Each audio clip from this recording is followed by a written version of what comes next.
શ્રદ્ધાબા અલ્પેશી વાઘેલા. હું આજે એક ચતુર સસલાની વાર્તા કહેવાની છું.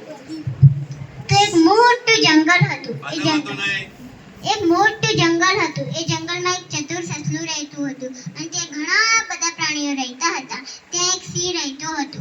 તે બધા જાનવરોને ખાતો હતો.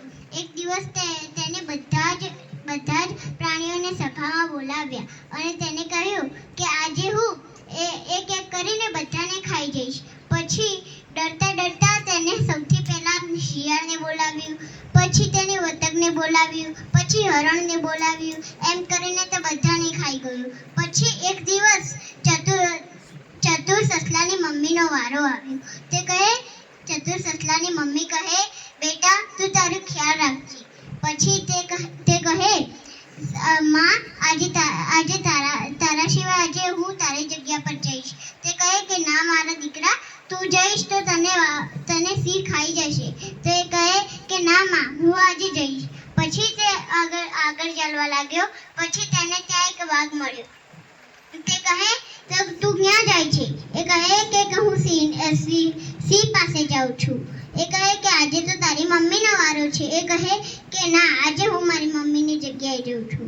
પછી આગળ તેને એક હાથી મળ્યો. હાથીને પૂછ્યું કે તું ક્યાં જાય છે? એ કહે કે હું સિંહ પાસે જાઉં છું. એ કહે કે આજે તો તારી મમ્મીનો વારો છે. એ કહે કે આજે હું મારી મમ્મીની જગ્યાએ જઉં છું. પછી એમ કરીને તને ઘણા બધા પ્રાણીઓ મળ્યા.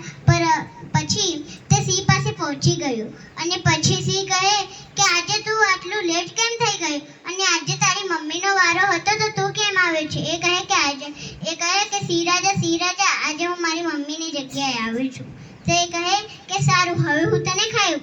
એ કહે કે પેલા સિંહે કહ્યું કે તું આટલો લેટ કેમ થઈ ગયો? એ કહે કે મને રસ્તામાં તમારા જેવો સિંહ મળ્યો હતો. તે કહેતો હતો કે હું તો જંગલનો રાજા છું અને સિંહ તો ડરપોક છે. તો એ કહે કે ચાલ તો મને બતાવ તો કે ક્યાં છે સિંહ. પછી તે એને કૂવા પાસે લઈ ગયો અને પછી તે કૂવામાં એ સિંહને બતાડ્યું. અને સિંહને તો પોતાનો જ ચહેરો દેખાતો હતો, પરંતુ સિંહને નહોતી ખબર કે આ તો મારો જ ચહેરો છે. પછી તેને એક મોટી ગર્જના કરી તો અંદર બી એને એવી જ ગર્જના થઈ. પછી તે કહે કે પછી સસલાભાઈ કહે કે અરે જુઓ અંદર જુઓ, તમારા જેવો જ એક સિંહ છે. એ કહે કે અરે હા, આ તો મારા જેવો જ સિંહ છે. તો પછી એ કહે કે હું આને કેવી રીતે ડરાવું? એ કહે કે પછી તે થોડો આગળ જઈને જોવા ગયો તો સસલાએ તેને ધક્કો માર્યો અને પછી સિંહ તો અંદર પડી ગયો. અને પછી બધા પ્રાણીઓ ખુશ થઈ ગયા અને પછી બધા હસવા લાગ્યા અને બધાને મોજ મસ્તી પડી ગઈ.